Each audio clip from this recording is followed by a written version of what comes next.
Hello everyone, good afternoon to all. Actually afternoon time में video बना रहे हैं। आप इस वीडियो च कवर अप करना है नॉर्मैलिटी। बहुत बहुत इंटरेस्टिंग टॉपिक है, ठीक है जी। लास्ट वीडियो के ਵਿੱਚ ਆਪਾਂ ਕੀ ਕਵਰ ਕੀਤਾ ਸੀਗਾ, ਤੁਹਾਨੂੰ ਯਾਦ ਹੋਊਗਾ ਮਲੈਰਿਟੀ ਬਾਰੇ ਮੈਂ ਤੁਹਾਨੂੰ ਥੋੜਾ ਬਹੁਤ ਦੱਸਿਆ ਸੀਗਾ, ਜ਼ਿਆਦਾ ਡਿਟੇਲ ਨਹੀਂ ਕਵਰ ਕੀਤੀ ਸੀਗੀ। As well as limit ingredient ਆਪਾਂ ਕਵਰ ਕੀਤਾ ਸੀਗਾ।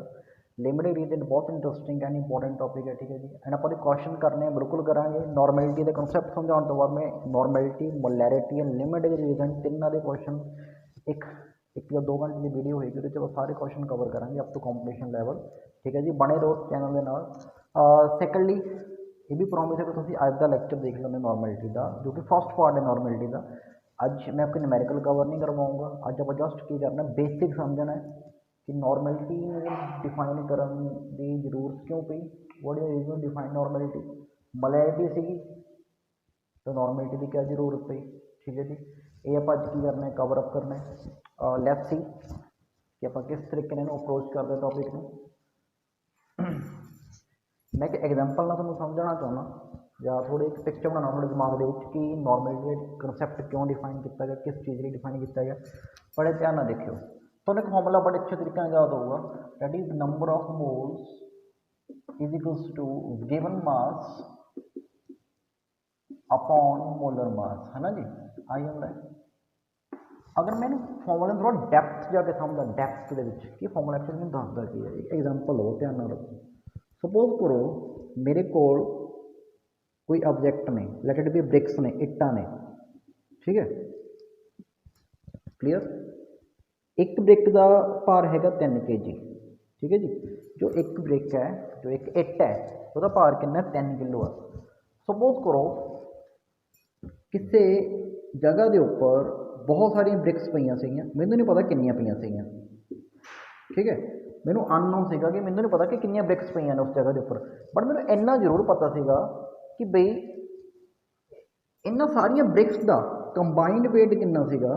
कंबाइंड वेट 30 किलो सीगा। सारिया ब्रिक्स मिल के कंबाइंड वेट कितना आ रहा सीगा 30 kg। तो मैं दिमाग दौड़ाना शुरू करता भी एक इट का तो वजन 10 किलो है, टोटल 3 है, तो कितनी ब्रिक्स होंगे, it will be 30/3, cancel out 10। ये फॉर्मूला भी कुछ इस तरीके काम करता कि एक मॉलीक्यूल का मास कितना है या एक एटम का मास कितना है, तो तुहाडे सोल्यूशन के टोटल उन्होंने एटम का मास कितना है। तो आप की कर लेना नंबर ऑफ मोल्स कि कितने आ गए जी, 10 मोल्स होंगे उत्थे या 10 ब्रिक्स होंगे उत्थे। इस तरीके अपना की है फॉर्मूला चलता है। एक होर मैं छोटी जी एग्जाम्पल लेना चाहना तुहानूं। सपोज करो तुसी किसी स्वीट शॉप से गए एंड तुसी गुलाब जामुन ऑर्डर किए हैं, तुसी कहा भी एक प्लेट गुलाब जामुन लिया दो, ठीक है जी। हम आपको पता ही कोई निक्की जी प्लेट होंगी उन्होंने को, तो वो आपको की आ वो एक प्लेट के बेसिकली 2 गुलाब जामुन आपको लैके जाते हैं। मोस्टली होटल वगैरह से इदा है 2 होंगे ने, क्या पता किसी जगह तो 4 भी आते हैं, 3 भी आते हैं, पर मोस्टली 2 आते हैं गुलाब जामुन। अब सपोज करो इन दोनों गुलाब जामुन का वेट कितना है, let it be they are of 20 gram. दोनों का वेट कितना है 20 ग्राम है। तो 20 ग्राम की ने इस प्लेट की मतलब वॉल्यूम कितनी है 20, निक्की जी प्लेट होंगी है, वो 2 गुलाब जामुन पूरे फिट आते हैं। तीसरी करो पानी जावे तो तीसरी गुलाब जामुन फिट नहीं आती, निक्की जी प्लेट होंगी है, मथे तो बहुत बहुत 3 पा सकते आप, वैसे 2 ली जगह होंगी है, तो 2 गुलाब जामुन निक्की जी प्लेट से फिट आ जाते हैं। मतलब वॉल्यूम भी की आ 20 ग्राम वजन उत्थे है। हुण सपोज करो मैं ऑर्डर किया कि बई मैनू, मैं किसी होटल से गया, मैं ऑर्डर किया कि भी मैंने एक प्लेट गुलाब जामुन ला दो, तो उन्होंने लैके दिता मैनू सेम प्लेट सी, ओडी प्लेट सी, सेम बड़ी नहीं हैगी, सॉरी ओडी प्लेट है, ठीक है जी। एंड वजन भी कितना सीगा गुलाब जामुन का 20 ग्राम। मैनू पता लग गया कि वजन भी कितना 20 ग्राम आ। क्या मैं गैस कर सकता तो गुलाब जामुन कितनियां ने, कि आ प्लेट च मैनू कितनी गुलाब जामुन आ रही ने, तो आप तुम कहोगे 2, क्योंकि 20 ग्राम वेट है तो नॉर्मली 2 गुलाब जामुन होंगे। बट जो मैं चैक किया तो निक्कियां निक्कियां 6 गुलाब जामुन सी, निक्की निक्की। देखो वजन 20 ग्राम है बट क्वांटिटी बढ़ गई, मतलब 6 गुलाब जामुन हो गए। मेरा गैस तो गलत गया। मैं क्या कह रहा था कि अंदर 2 पार्टिकल ने, निकले कितने 6 पार्टिकल, बट वजन उन्ना है, वजन उन्ना है। इत्थे के पंगा पैंदा है रियलिटी दे विच। सपोज करो मैं किसी चीज़ को सल्यूशन च पाया, मैं किसी सल्यूट को सॉल्वेंट ਦੇ ਵਿੱਚ ਪਾਤਾ। क्लीयर। मैं अंदाज़ा लगाया सारा कुछ लगा के कि भी मैं सल्यूट का वजन कितना पाया 100 ग्राम, तेरा मोलर मास कितना है सपोज 50 ग्राम, कट कटा के किन्ने आ गए 2 मोल आ गए। तो अपन पता कि एक मोल ਦੇ ਵਿੱਚ किन्ने एटम होंगे ने जी 6.02 × 10⁻23। टोटल से किन्ने मोल आए ने 2, तो किन्ने एटम होंगे 2 × 6.02 × 10⁻23। तो मैं कह दूंगा कि उस सल्यूट के इस सॉल्वेंट के अंदर इन्ने आइटम होंगे। जे मैं कहा सीगा कि बई नहीं वजन इन्ना आ तो गुलाब जामुन पक्कियां 2 होंगे, बट जो मैं ऑबजर्व किया इन्ने आइटम नहीं सीगे उत्थे, इदों वध सीगे, 4 गुणा वध सीगे। हुण 4 गुणा क्यों हो गए? जे मैं गुलाब जामुन तोड़ता ना डब्बियों, एक गुलाब जामुन 3 बनातीयां तो 2 दे किन्ने बन गई 6 बन गई। इदा ही किया जो सल्यूट्स ने ध्यान नाल समझो, जो सल्यूट आप जिवें नमक पाया अंदर, सल्यूट्स अंदर जाके टुट जाते हैं। सल्यूट तो मैं एक मॉलीक्यूल पाया अंदर जाके टुट गया, 1 तो 3 बन गए। मैं क्या हिसाब लाई बैठा है कि अंदर एक मॉलीक्यूल है किन्ने 1 ते 3, तो मेरे उत्ते गिनती गलत हो जाती है, मेरे सारे आंसर गलत आ जाते हैं। तो इस प्रॉब्लम को सॉर्ट करने लिए मतलब मोलैरिटी इज़ नॉट इनफ। इस प्रॉब्लम को सॉर्ट करने लिए कि जदों सल्यूट टुटते हैं मतलब डिसोशीएट कर जाते हैं, या एक चीज़ होर भी हो सकती है एसोशीएट भी तो कर सकते हैं। एसोशीएट समझते हो जुड़ना। अगर सपोज करो मैं एक्सपैक्ट किया कि 2 गुलाब जामुन बनाने चाहिए, एक्चुअल च आ 1 गई बट एक क्या सी बड़ी सारी, यदा वजन भी कितना सीगा 20 ग्राम, आ 1 गई उन्हें 1 लिया बड़ी सारी। मतलब सल्यूट एसोशीएट भी कर सकते हैं। तो अगर चाहे एसोशीएट करन चाहे डिसोशीएट करन तो नंबर अलग आऊगा। मैं एक्सपैक्ट कर रहा था कि इन्ने मॉलीक्यूल होंगे बट असल च मॉलीक्यूल डिसोशीएट होकर बढ़ गए या एसोशीएट होकर घट गए। तो इस कितना भी कितना घटे कितना बढ़े, इस चीज़ को डिफाइन करने लिए, इस चीज़ को दर्शाने लिए अपन एक नवी टर्म डिफाइन करती नॉर्मैलिटी। होपफुली क्लीयर हो गया होगा। नॉर्मैलिटी का कंसैप्ट क्यों लिया पिया दस सकते हो दिमाग लगा के? किन्ना लिए लियावांगे जिहड़े सल्यूट एसोसीएशन करते हैं या डिसोसीएशन करते हैं, उन्होंने लिए आपां नूं क्या डिफाइन करना पऊगा नॉर्मैलिटी। मोलैरिटी ना काम नहीं चलना उत्थे, ठीक है। मोलैरिटी आपां नूं उही घसी पिटी पुरानी इन्फॉर्मेशन दूगी। क्लीयर, होपफुली क्लीयर हो गया जी कॉन्सैप्ट। नॉर्मैलिटी क्यों लियानी पई तो मैं लिखदा ना फटाफट कि नॉर्मैलिटी किहड़े सल्यूट्स लई डिफाइन करते हैं आपां। जो सल्यूट्स क्या करते हैं, it is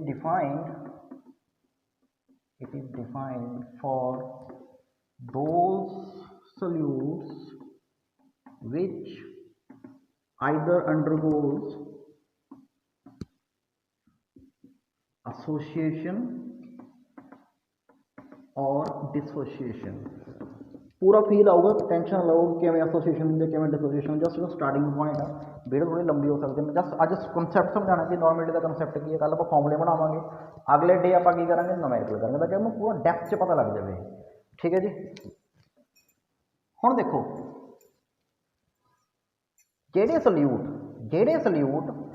जो सल्यूट्स ठीक है जी एसोसीएशन या डिसोसीएशन कर सकते हैं, ਜਿਹੜੇ सल्यूट एसोसीएशन या डिसोसीएशन कर सकते हैं उन्होंने बोलिया जाता, वर्ड्स ध्यान नाल समझ लो, इलैक्ट्रोलाइट्स। ਜਿਹੜੇ सल्यूट्स एसोसीएशन तो डिसोसीएशन नहीं कर सकते, डिड नॉट एसोसीएट और डिसोसीएट,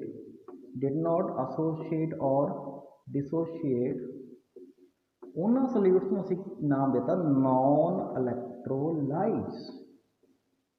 अगर अपन पूछेगा तुम किसी ने पूछा कि दस दी वाट आर इलैक्ट्रोलाइट्स, तो इलैक्ट्रोलाइट्स क्या होंगे?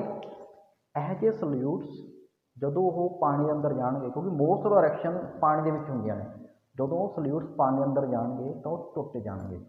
That kind of solutes are called as electrolytes.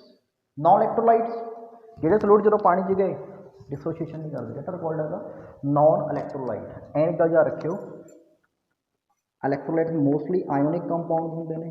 मैं हुणे समझाना कि आयोनिक कंपाउंड्स क्यों। एक होर special one polar covalent compounds. ठीक है जी, ये दो तरह के ਸੋਲਿਊਟਸ ਅਗਰ ਹੈਗੇ ਨੇ ਤਾਂ ਪੱਕਾ ਇਲੈਕਟ੍ਰੋਲਾਈਟ ਬਿਹੇਵ ਕਰਨਗੇ। ਬਟ ਜਿਹੜੇ ਨੌਨ ਪੋਲਰ ਕੰਪਾਊਂਡਸ ਹੁੰਦੇ ਨੇ, non polar compound they are always act as a non electrolyte. ਹੁਣ ਇਹ ਪੋਲਰ ਕੰਪਾਊਂਡਸ ਕਿਹੜੇ ਨੇ, ਨੌਨ ਪੋਲਰ ਕੋਵਲੈਂਟ ਕਿਹੜੇ ਨੇ, ਮੈਂ ਤੁਸੀਂ 10th ਕਲਾਸ 'ਚ ਪੜ੍ਹਿਆ ਹੋਊਗਾ, ਬਟ ਮੈਂ ਤੁਹਾਨੂੰ ਫਿਰ ਵੀ 5 ਮਿੰਟ ਦਾ ਆਈਡੀਆ ਦਊਂਗਾ ਕਿ 5 ਮਿੰਟ ਲਗਾ ਕੇ ਦੱਸੂਗਾ ਕਿ ਐਕਚੁਅਲ ਹੁੰਦੇ ਕਿਆ ਨੇ। ਇੰਨੀ ਗੱਲ ਪਤਾ ਲੱਗ ਗਈ ਜੀ ਇਲੈਕਟ੍ਰੋਲਾਈਟ ਕਿਆ ਹੁੰਦੇ ਨੇ। ਥੋੜ੍ਹਾ ਜਿਹਾ ਮੈਂ ਅੱਗੇ ਚੱਲਦਾ ਫਿਰ ਮੈਂ ਐਕਸਪਲੇਨ ਕਰਦਾ ਕਿ ਆਇਨਿਕ ਕੰਪਾਊਂਡ ਕਿਹੜੇ ਹੁੰਦੇ ਨੇ, ਪੋਲਰ ਕੋਵਲੈਂਟ ਕਿਹੜੇ ਹੁੰਦੇ। ਵੈਸੇ 10th ਕਲਾਸ ਕੈਮਿਸਟਰੀ ਤੁਸੀਂ ਕੀਤੀ ਹੋਊਗੀ, ਉਹਦੇ ਵਿੱਚ ਇਹ ਪੱਕਾ ਆਉਂਦਾ ਹੁੰਦਾ। ਚਲੋ ਥੋੜ੍ਹਾ ਜਿਹਾ ਸਮਝਦੇ ਹਾਂ। ਹੁਣ ਆਪਾਂ ਕਨਸੈਪਟ ਸ਼ੁਰੂ ਤਾਂ ਕਰ ਲਿਆ, ਅੱਛੇ ਤਰੀਕੇ ਨਾਲ ਡੈਪਥ ਚੱਲਦੇ ਹਾਂ। ਡੈਪਥ ਥੋੜ੍ਹਾ ਫੀਲ ਆਵੇ ਆਪਾਂ ਨੂੰ। ਦੇਖੋ ਇਲੈਕਟ੍ਰੋਲਾਈਟ ਵੀ ਫਰਦਰ ਦੋ ਤਰ੍ਹਾਂ ਦੇ ਹੁੰਦੇ ਨੇ, ਧਿਆਨ ਨਾਲ ਸਮਝਿਓ। ਹੁਣ ਇਲੈਕਟ੍ਰੋਲਾਈਟ ਕੀ ਇਹੋ ਜਿਹੀ ਚੀਜ਼ ਆ ਜਿਹੜੀ ਕਿ ਟੁੱਟ ਜਾਂਦੀ ਜਾ ਕੇ। ਇੱਕ ਹੁੰਦੇ ਨੇ ਸਟਰੋਂਗ ਇਲੈਕਟ੍ਰੋਲਾਈਟ, ਇੱਕ ਹੁੰਦੇ ਨੇ ਵੀਕ ਇਲੈਕਟ੍ਰੋਲਾਈਟ। ਦੋ ਤਰ੍ਹਾਂ ਦੇ ਇਲੈਕਟ੍ਰੋਲਾਈਟ ਹੁੰਦੇ ਨੇ, ਸਟਰੋਂਗ ਐਂਡ ਵੀਕ। ਧਿਆਨ ਨਾਲ ਸਮਝੋ ਕੀ ਹੈ। ਸਪੋਜ਼ ਕਰੋ ਮੇਰੇ ਕੋਲ 100 ml ਪਾਣੀ ਹੈ, ਮੇਰੇ ਕੋਲ 100 ml ਪਾਣੀ ਹੈ। ਮੈਂ ਕੀ ਕੀਤਾ, ਇਹਦੇ ਵਿੱਚ ਕੋਈ ਇਲੈਕਟ੍ਰੋਲਾਈਟ AB ਪਾਇਆ। ਕੋਈ ਇਲੈਕਟ੍ਰੋਲਾਈਟ ਹੋਊਗਾ AB, ਕੁਛ ਵੀ ਹੋ ਸਕਦਾ, NaCl, KCl, H, ਕੁਛ ਵੀ ਹੋ ਸਕਦਾ, ਕੋਈ ਵੀ ਸੋਲਟ ਹੋ ਸਕਦਾ, ਸੋਲਿਊਟ, ਸਲਫਿਊਰਿਕ ਐਸਿਡ ਹੋ ਸਕਦਾ, ਕੁਛ ਵੀ ਹੋ ਸਕਦਾ ਹੈ। ਠੀਕ ਹੈ। ਇੱਕ ਮੈਂ ਕੋਈ ਦੂਸਰਾ ਪਾਇਆ, ਅੱਗੇ 100 ml ਪਾਣੀ ਸੀ, ਇਹਦੇ ਵਿੱਚ ਮੈਂ ਕੋਈ ਸੋਲਿਊਟ ਪਾਇਆ CD। ਕੌਣ ਸੀਗਾ? CD। ਇਹਦੇ ਅੰਦਰ 5000 ਮੋਲੀਕਿਊਲਸ ਪਾਏ। ਕਿੰਨੇ? 5000 ਮੋਲੀਕਿਊਲਸ। ਇਹਦੇ ਵੀ ਅੰਦਰ ਕਿੰਨੇ ਪਾਏ ਮੈਂ?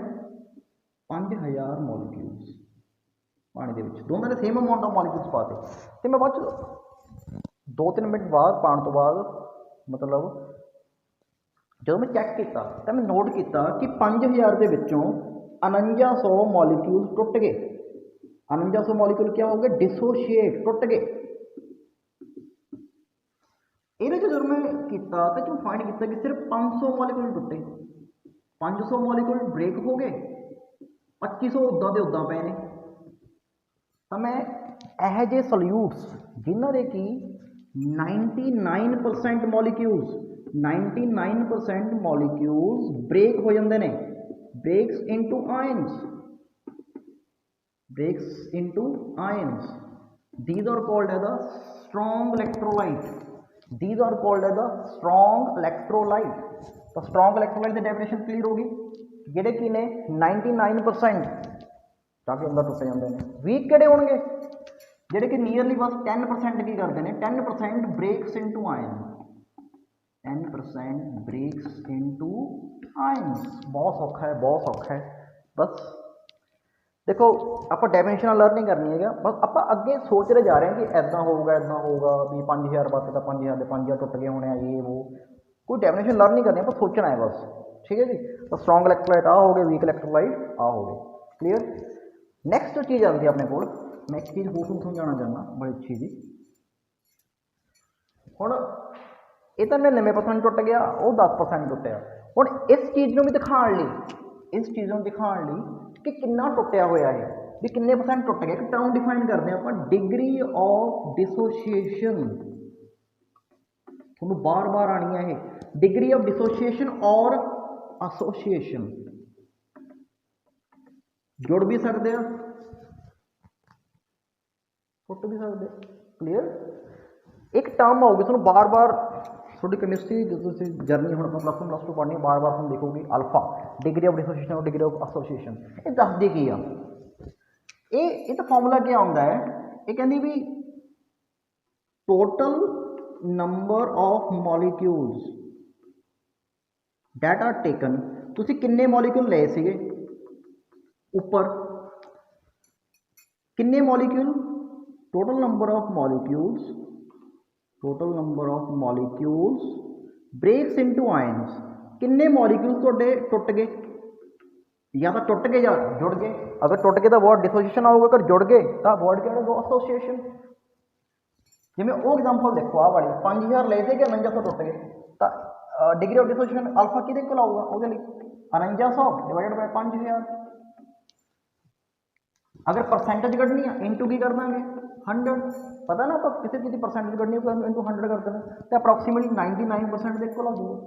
ਤਾਂ ਯਾਦ ਰੱਖਿਓ, ਡਿਗਰੀ ਆਫ ਡਿਸੋਸੀਏਸ਼ਨ ਜਾਂ degree of association the formula ਕਿਆ ਹੁੰਦਾ ਹੈ? कि किन्ने तुसी मॉलिक्यूल लए सीगे वो नीचे रखना है, ऊपर क्या रखना है, किन्ने मॉलिक्यूल तुहाडे आयन टुट चुके हैं, इनटू क्या कर देना है 100, तो तुहाडे कोल परसेंटेज आ जाऊगी कि वो सल्यूट किन्ने परसेंट जाके टुट गया अंदर।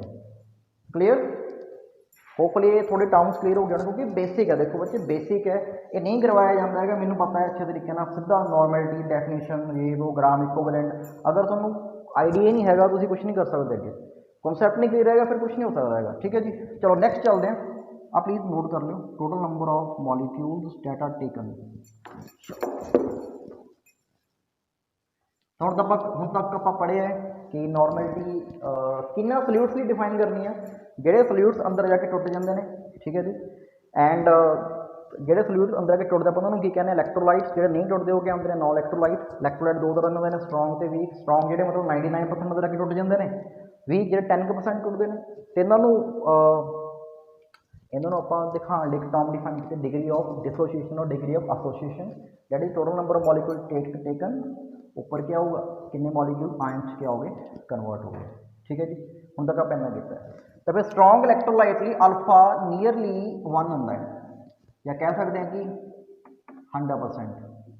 स्ट्रॉन्ग ਲਈ अल्फा कितना होंदा है 1, वीकली क्या होंदा है अल्फा बहुत छोटा होंदा 1 नाल, मतलब 0.001 ऐदा। वीक इलैक्ट्रोलाइट ਲਈ इन्ना होंदा है। याद रखो ये थोड़ा पेपर से सीधा पूछा जा सकता है एक नंबर के कि what is the value of alpha for this competition level की गल कर रहे हैं तुम। चलो इन्ना कॉन्सैप्ट क्लीयर हो गया जी, नैक्सट चलते हैं।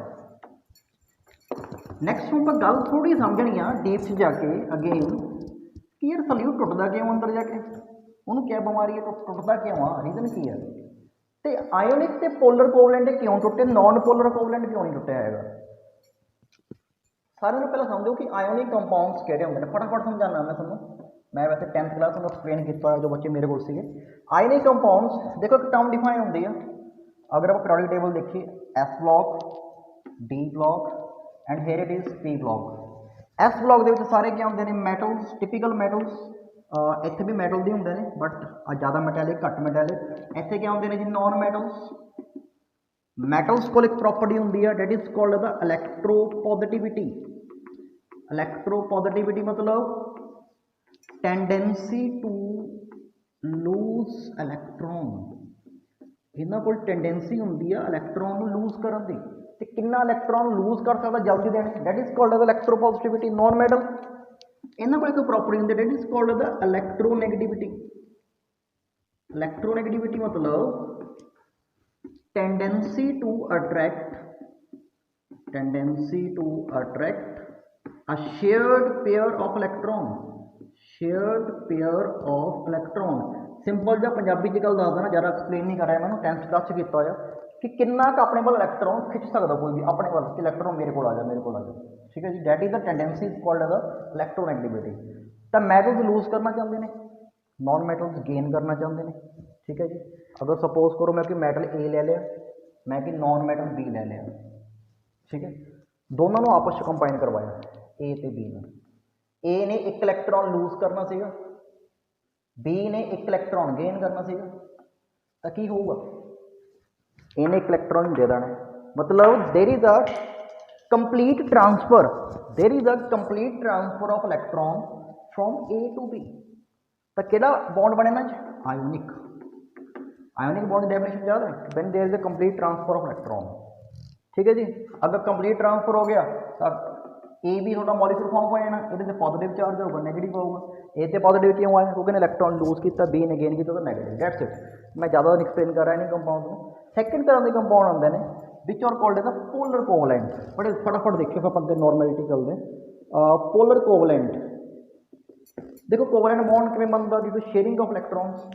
अगर सपोज करो मैं दो मॉलिक्यूल ने ए ने आपस कंबाइन करना, देखो दोनों सेम मॉलिक्यूल ने तो दोनों को इलैक्ट्रॉन लूज या गेन करने की टेंडेंसी इक्को जी आ, तो ना तो इलैक्ट्रॉन लूज कर पाएंगे ना गेन कर पाएंगे, इलैक्ट्रॉन सेंटर च रहूगा, उन्ना ही उहदे वल उन्ना ही उहदे वल। यह जा बॉन्ड जिथे कि शेयर करते हैं that is called as covalent bond. ना कि पॉजिटिव बनता ना कोई नैगेटिव बनता। ठीक है जी, कोवलेंट बॉन्ड बहुत डीप आ, इसकी बहुत ज़्यादा डिटेल आ। मैं तुसी अगर रिक्वेस्ट करो तो मैं एक वीडियो बना सकता कोवलेंट बॉन्ड से, बहुत कुछ है ये ਤੁਹਾਨੂੰ ऑनेस्टली नहीं पता होना कि किमें किमें कोवलेंट बॉन्ड बनता है, ये दस सकते मैं वीडियो बना दूंगा कोई प्रॉब्लम नहीं हैगी। तो इत्थे कि पॉजिटिव नैगेटिव नहीं आता है, ठीक है जी। अगर सपोज करो मैं एक नॉन मैटल में एक दूसरे नॉन मैटल ना कंबाइन करता,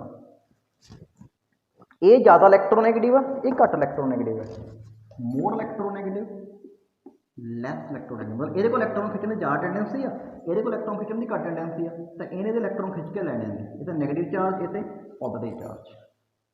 ਇਹੋ ਜਿਹੇ ਕੰਪਾਊਂਡ ਨੂੰ ਬੋਲਿਆ ਜਾਂਦਾ ਪੋਲਰ ਕੋਵਲੈਂਟ ਕੰਪਾਊਂਡਸ, ਜਿਨ੍ਹਾਂ 'ਚ ਆਇਨਿਕ ਬੌਂਡ ਤਾਂ ਬਣਦਾ ਨਹੀਂ ਹੈਗਾ, ਬਟ ਥੋੜਾ ਆਇਨਿਕ ਬੌਂਡ ਦੇ ਕਰੈਕਟਰ ਆ ਜਾਂਦੇ ਨੇ, ਠੀਕ ਹੈ ਜੀ, ਥੋੜਾ ਪਲੱਸ ਮਾਈਨਸ ਆ ਗਿਆ, ਤੇ that type of bond is called the non polar.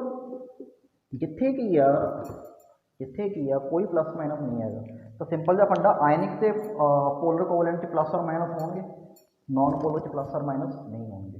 Clear, दो सेम कंपाउंड आपस में कंबाइन करने तो हमेशा नॉन पोलर बनता है। हाइड्रोजन H नाइट्रोजन N केड़ा बॉन्ड है नॉन पोलर कोवलेंट।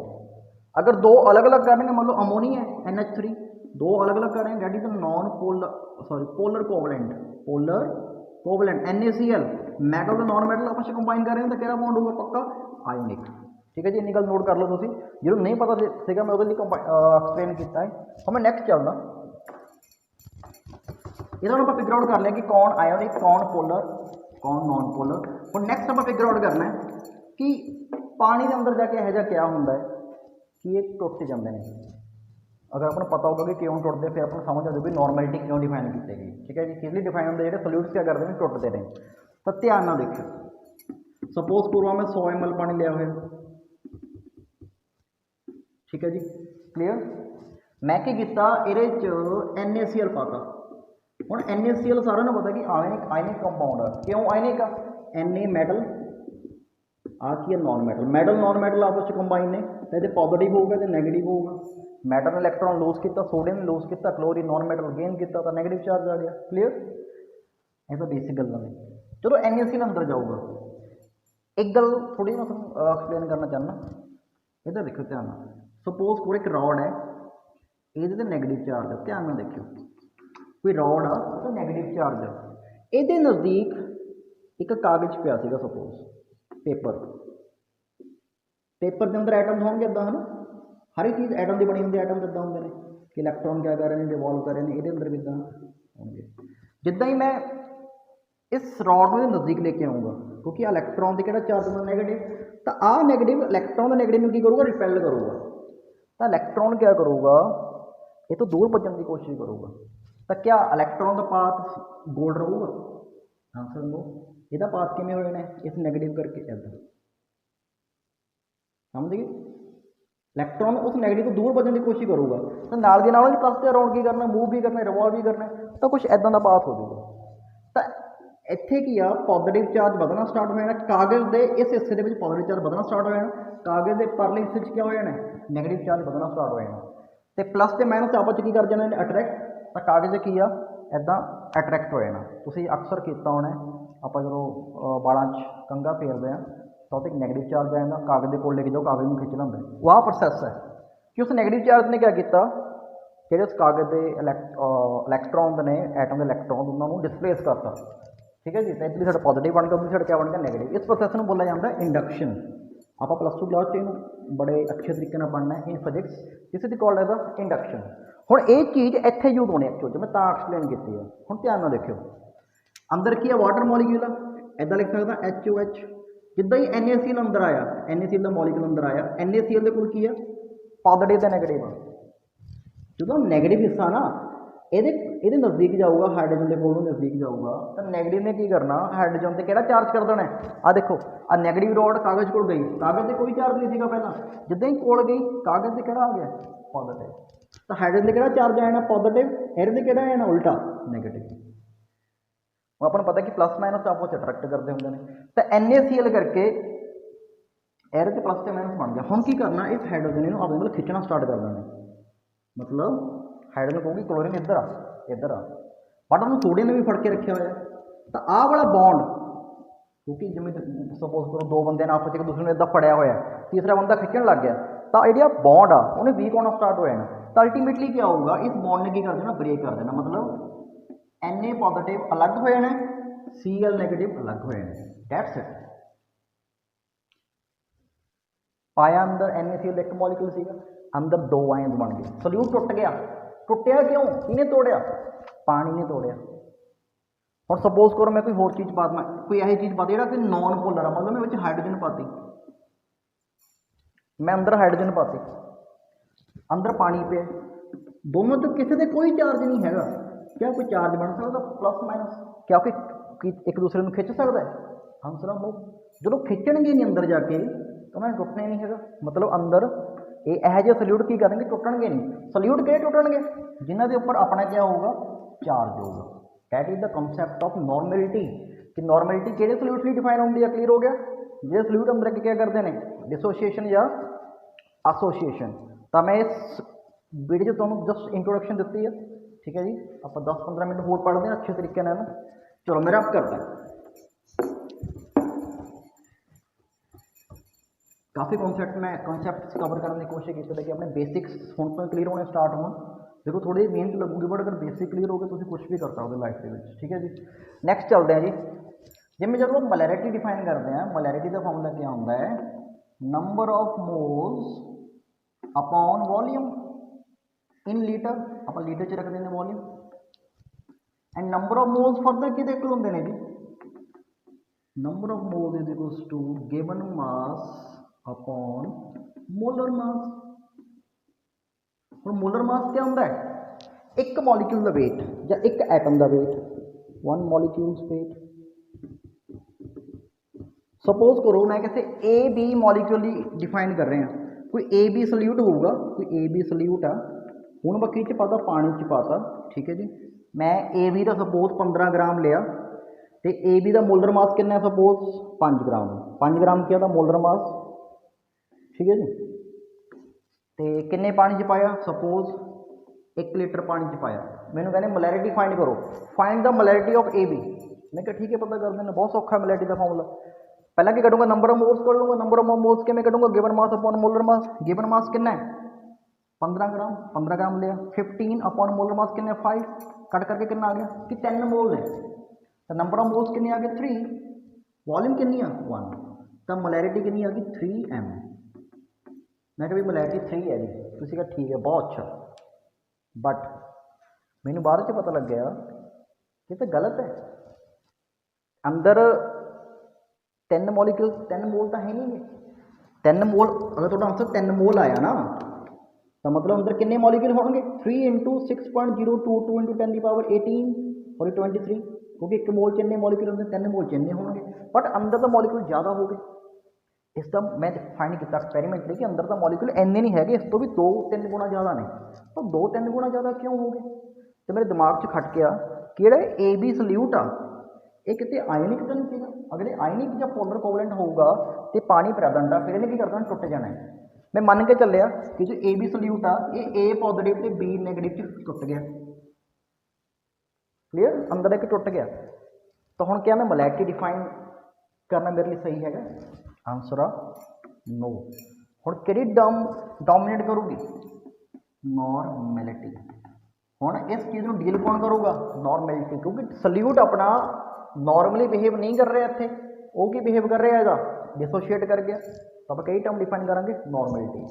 एक गल का जवाब दो, क्या हुण आप मोलर मास डिफाइन करांगे, क्या आप मोलर मास डिफाइन करांगे, मोलर मास पूरे मॉलिक्यूल का मास सीगा, बट इत्थे तो पूरा मॉलिक्यूल रहा ही नहीं, पॉजिटिव ए पॉजिटिव अलग हो गया, बी नैगेटिव अलग हो गया, क्या पूरा मॉलिक्यूल रहा, क्या पूरा मॉलिक्यूल ए बी सीगा, पूरे ए बी मॉलिक्यूल का वजन कितना सीगा 5 ग्राम मोलर मास, क्या कल्ले ए का भी 5 ग्राम होगा, कि कल्ले बी का भी अपना 5 ग्राम होगा, आंसर नो, अलग अलग होगा, घट होगा, मतलब 3 नहीं होगा 2 का होगा। तो अपने इतने नवा वेट फाइंड नवे तरह का वेट डिफाइन करने की लोड़ सी, एंड नवे तरह का वेट क्या सीगा, it is called the equivalent weight, equivalent weight, नवे तरह का वेट डिफाइन करना पाया। पता लग गया क्यों डिफाइन करना पाया, मोलर वेट या मोलर मास तो सिंपल एक पूरे मॉलिक्यूल का, बट अंदर पूरा मॉलिक्यूल का रहा नहीं, आयन बन गए। तो इक्विवेलेंट वेट क्या होता जी, मॉलिक्यूल का कितना सीगा divided by valency factor, divided bye valency factor, कई लोग एक्स एक्स ਨਾਲ ਡਿਨੋਟ ਕਰਦੇ ਨੇ, ਕਈ ਲੋਕ ਇਹਨੂੰ ਐਨ ਨਾਲ ਕਰਦੇ ਨੇ। ਬੈਲੈਂਸੀ ਫੈਕਟਰ ਡਿਫਰੈਂਟ ਤਰ੍ਹਾਂ ਦੇ ਕੰਪਾਊਂਡ ਲਈ ਡਿਫਰੈਂਟ ਹੁੰਦਾ ਹੈ। ਅਗਰ ਸਪੋਜ਼ ਕਰੋ ਐਸਿਡ ਆ ਤਾਂ ਉਹਦੇ ਲਈ ਡਿਫਰੈਂਟ ਹੁੰਦਾ ਹੈ, ਅਗਰ ਕੋਈ ਬੇਸ ਉਹਦੇ ਲਈ ਡਿਫਰੈਂਟ ਹੁੰਦਾ, ਸੌਲਟ ਲਈ ਡਿਫਰੈਂਟ ਹੁੰਦਾ ਹੈ। ਠੀਕ ਹੈ ਜੀ। ਨੈਕਸਟ ਚੀਜ਼ ਅਗਰ ਮੈਂ ਗੱਲ ਕਰਾਂ, ਆਕਸੀਡਾਈਜ਼ਿੰਗ ਏਜੰਟ ਰਿਡਿਊਸਿੰਗ ਏਜੰਟ ਲਈ ਅਲੱਗ ਤਰੀਕੇ ਨਾਲ ਕੱਢਿਆ ਜਾਂਦਾ ਹੈ। ਮਤਲਬ ਹੁਣ ਕੁਛ ਡਿਵਾਈਡ ਹੋ ਕੇ ਆਊਗਾ, ਥੱਲੇ 2 ਵੀ ਹੋ ਸਕਦਾ, 3 ਵੀ ਹੋ ਸਕਦਾ। ਮਤਲਬ ਇਕੋਵੈਲੈਂਟ ਬੇਸ, ਇਕੋਵੈਲੈਂਟ ਵੇਟ, ਮੈਨੂੰ ਇੱਕ ਗੱਲ ਕੰਡੀਸ਼ਨ ਪਤਾ ਲੱਗ ਗਈ ਕਿ ਜੋ ਇਕੋਵੈਲੈਂਟ ਵੇਟ ਹੋਊਗਾ ਉਹ ਹਮੇਸ਼ਾ ਜਾਂ ਤਾਂ ਮੋਲਰ ਮਾਸ ਤੋਂ ਛੋਟਾ ਹੋਊਗਾ, ਕਿਉਂਕਿ ਕੁਛ ਨਾ ਕੁਛ ਡਿਵਾਈਡ ਹੋ ਕੇ ਆ ਰਿਹਾ, ਜਾਂ ਵੱਧੋ ਵੱਧ ਕੀ ਹੋ ਸਕਦਾ ਤੇ ਬਰਾਬਰ ਹੋ ਸਕਦਾ। ਤੇ ਬਰਾਬਰ ਕਦੋਂ ਹੋਊਗਾ ਸਮਝੋ, ਬਰਾਬਰ ਕਦੋਂ ਹੋਊਗਾ ਜਦੋਂ ਬੈਲੈਂਸ ਫੈਕਟਰ ਕਿੰਨਾ ਹੋ ਜਾਊਗਾ 1। ਜਦੋਂ ਬੈਲੈਂਸ ਫੈਕਟਰ ਕਿੰਨਾ ਹੋ ਜਾਊਗਾ 1। ਆਪਾਂ ਨੂੰ ਪੇਪਰ ਦੇ ਵਿੱਚ, ਨੀਟ ਦੇ ਪੇਪਰ ਦੇ ਵਿੱਚ ਆਹ ਵਾਲਾ ਕੁਐਸਚਨ ਆਇਆ ਸੀਗਾ, pick out the correct relationship between equivalent weight and molar weight. ਤਾਂ ਆਪਾਂ ਵਾਲਾ ਆਪਰੇਸ਼ਨ ਲਿਖ ਕੇ ਆਉਣਾ ਸੀਗਾ ਉੱਥੇ। ਦੇਖੋ ਇਹ ਡੈਪਥ ਜਾ ਕੇ ਪਤਾ ਲੱਗਦਾ। ਸੋਚਣ ਵਾਲੀ ਗੱਲ ਹੈ ਕਿ ਬਹੁਤ ਸੌਖਾ ਕੰਮ ਹੈ, ਕੋਈ ਵੱਡੀ ਗੱਲ ਨਹੀਂ, ਬਟ ਐਟ ਅ ਟਾਈਮ ਉੱਥੇ ਨਹੀਂ ਸੋਚ ਪਾਉਂਦੇ। ਤਾਂ ਰਿਲੇਸ਼ਨ ਪਲੀਜ਼ ਆਪਣੀ ਕਾਪੀ 'ਤੇ ਨੋਟ ਕਰੋ ਕਿ ਇਕੋਵੈਲੈਂਟ ਵੇਟ, ਜੋ ਕਿ ਨਵੇਂ ਤਰ੍ਹਾਂ ਦਾ ਵੇਟ ਆਪਾਂ ਨੂੰ ਡਿਫਾਈਨ ਕਰਨਾ ਪਿਆ। ਕਿਉਂ ਡਿਫਾਈਨ ਕਰਨਾ ਪਿਆ? ਤੁਹਾਨੂੰ ਪਤਾ ਲੱਗ ਗਿਆ ਕਿ ਗੁਲਾਬ ਜਾਮੁਨ ਕੱਟਤੀਆਂ, ਪਹਿਲੇ ਵੱਡੇ ਗੁਲਾਬ ਜਾਮੁਨ ਸੀਗੇ ਉਹਨੂੰ ਵੱਢ ਕੇ ਛੋਟਾ ਕਰਤਾ। ਹੁਣ ਉਹ ਛੋਟੇ ਛੋਟੇ ਦਾ ਵੇਟ ਕਿੰਨਾ ਹੋਊਗਾ ਆਪਾਂ ਉਹ ਫਾਈਂਡ ਕਰਨਾ। ਉਹ ਛੋਟੇ ਛੋਟੇ ਦਾ ਵੇਟ ਕਿਆ ਹੋਊਗਾ? ਇਕੋਵੈਲੈਂਟ ਵੇਟ। ਸਮਝ ਗਏ? ਆ ਗੁਲਾਬ ਜਾਮੁਨ ਸੀਗੀ ਪੂਰੀ, ਜਿਹੜਾ ਇਹਦਾ ਵੇਟ ਹੋਊਗਾ ਤਾਂ ਮੋਲਰ ਮਾਸ ਹੋਊਗਾ ਪੂਰਾ। ਹੁਣ ਇਸ ਗੁਲਾਬ ਜਾਮੁਨ ਨੂੰ ਕੱਟਤਾ 3 ਹਿੱਸਿਆਂ 'ਚ, 1 2 3। ਹੁਣ ਇਹ 3 ਹਿੱਸਿਆਂ ਦਾ ਵੇਟ ਬਣੂਗਾ, ਡੈਟ ਇਜ਼ ਕਾਲਡ ਇਹਦਾ ਇਕੋਵੈਲੈਂਟ ਵੇਟ। ਜਿਹੜਾ ਤਿੰਨਾਂ ਦਾ ਅਲੱਗ ਅਲੱਗ ਬਣੂਗਾ, ਇਹਦਾ ਅਲੱਗ ਹੋਊਗਾ, ਇਹਦਾ ਅਲੱਗ ਹੋਊਗਾ, ਇਹਦਾ ਅਲੱਗ ਹੋਊਗਾ, that is called the equivalent weight. Hopefully clear ਹੋ ਗਿਆ। ਨਵਾਂ ਕੰਸੈਪਟ ਕਿਉਂ ਡਿਫਾਈਨ ਕਰਨਾ ਇਕੋਵੈਲੈਂਟ ਵੇਟ ਤੁਹਾਡੇ ਸਾਹਮਣੇ, ਠੀਕ ਹੈ ਜੀ। ਐਂਡ ਆਰ ਰਿਲੇਸ਼ਨ ਹਮੇਸ਼ਾ ਕੀ ਕਰੂਗਾ? ਹੋਲਡ ਕਰੂਗਾ।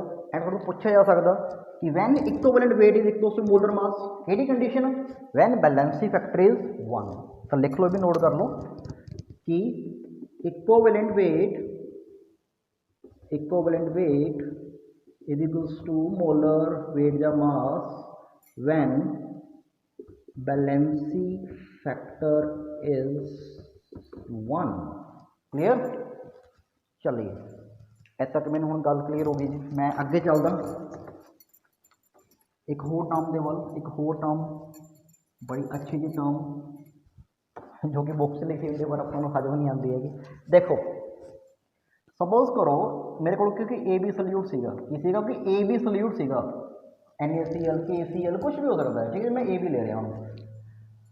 सपोज करो ਇਹਦਾ ਮੇਰੇ ਕੋਲ वेट सीगा given mass 15 gram, same given mass. ਇਹਦਾ ਮੋਲਰ ਮਾਸ ਸੀਗਾ suppose 10 gram. Clear? Number of moles कितने आएंगे? Number of moles is equals to given mass upon molar mass, ठीक है जी। That is 15/10 is equals to 1.5। That बोल रहे हैं बट सिर्फ कदों आ जब आप मान के चले कि ए बी टुटिया नहीं है। हम सपोज करो कि ए बी ब्रेक हो गया। ए बी क्या हो गया? ब्रेक, टुटदा, चाहे टुटे चाहे जुड़े, मतलब कुछ ना कुछ कर रहे हो। अगर सपोज कर ले कि ए बी ब्रेक हो गया तो फिर मोलर मास तो रहना नहीं है, तो मोलर मास की जगह तो क्या आ जाऊगा? उधर देखो इकोवैलेंट वेट। तो अपने लिए क्या डिफाइन होगा? हम इकोवैलेंट वेट किहदे इक्वल होगा?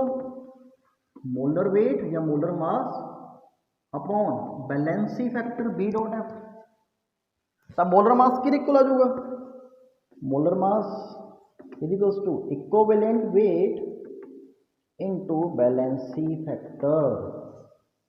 क्लियर? एक रिलेशन बन गया। मतलब मोलर मास नहीं चलूगा हम, और जगह पे क्या आ जाऊगा? इक्विवेलेंट वेट आ जाऊगा, नवी टर्म आ जाऊगी। अगर आ चीज़ चेंज होगी, अगर आ चीज़ चेंज होगी, नोट करो दिमाग नाल, ध्यान नाल समझो, सुनो। अगर आ चीज़ चेंज होगी तो क्या फिर आ चीज़ नंबर ऑफ मोल्स रहेंगे?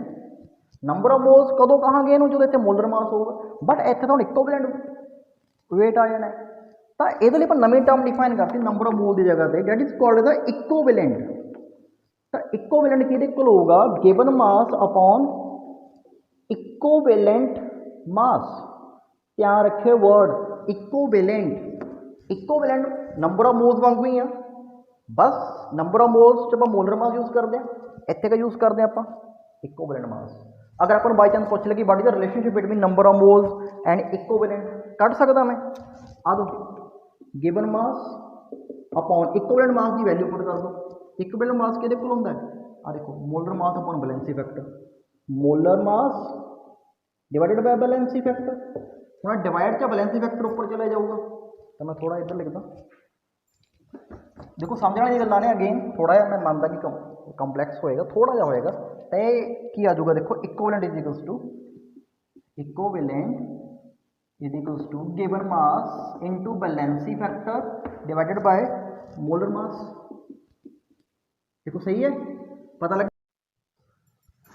तो देखो ध्यान ना, आ चीज़ को लिख सकता गिवन मास अपॉन मोलर मास मतलब नंबर ऑफ मोल्स, यदि वैल्यू क्या आ गई n इंटू बैलेंसी फैक्टर।